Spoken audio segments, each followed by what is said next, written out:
I'm David A. Fairbanks, and today is March 2nd, 2014. The Great War of the 21st century has now begun. It is a war between the Russians and everyone else, and it may go down in history as the most unnecessary war that anyone will ever fight. Much like World War I, which was destined to take place because of a series of foolish and irresponsible treaties that were signed in the 1880s and 1890s, and it was an arms race that started around 1895, it was only a matter of time before the European powers would want to use all that hardware, and they all thought they'd have a 6-week war, and of course we all know what happened. Nobody won World War I. They finally settled with a truce, but the slaughter was in the millions, generations wasted, and it solved nothing. The Great War of the 21st century is a battle between Russia and the rest of the world. There is an almost universal stereotype of the Russians of being primitive and backwards and paranoid, and that they don't understand the Western world. The truth is that the Russians understand all of us quite well, and they don't like what they see.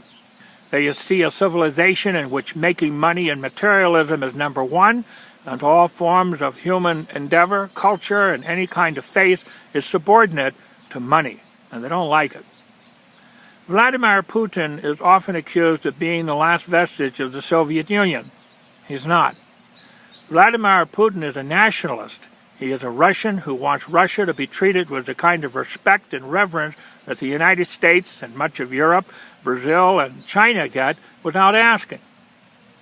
Russia is not a primitive, paranoid civilization, but it is a very angry civilization that feels that after trying to create a socialist utopia, that the rest of the world gleefully watched the Soviet Union fall and had a lot of fun taunting and sneering at Boris Yeltsin, and now they're doing the same thing to Vladimir Putin. Mr. Putin is a gangster. There's no doubt about that.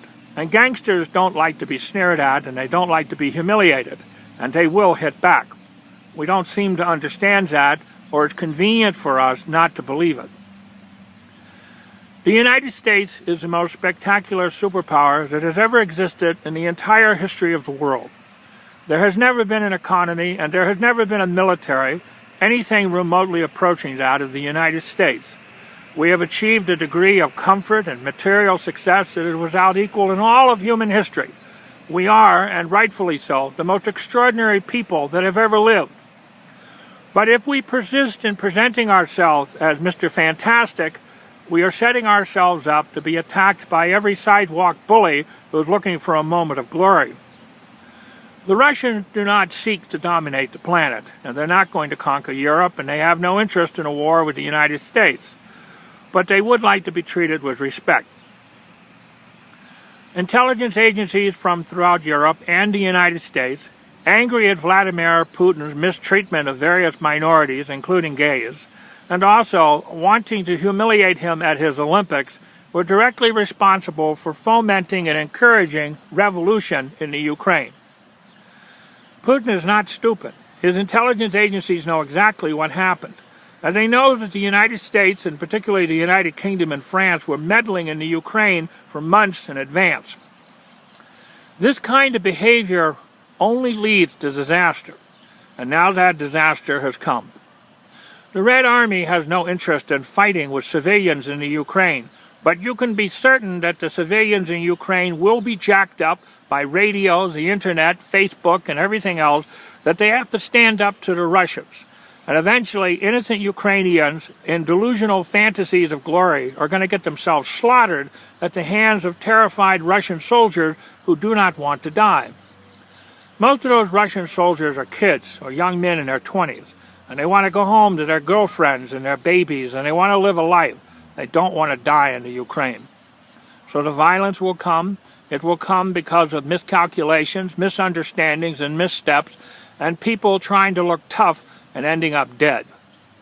Eventually, the whole thing will become a huge mess, and Putin will get tired of it, and he will cut a backroom deal with NATO and the United States to bring the whole thing to a stop.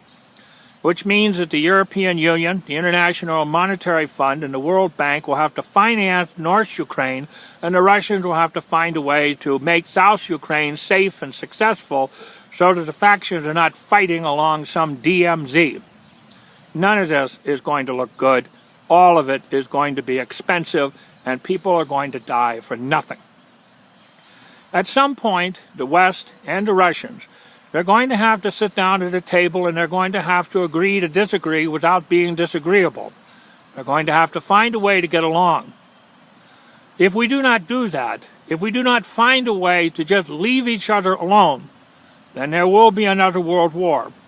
It will not be an atomic war, but it will be a world war, and it will be very bloody, and it will serve no useful purpose, and it will solve nothing.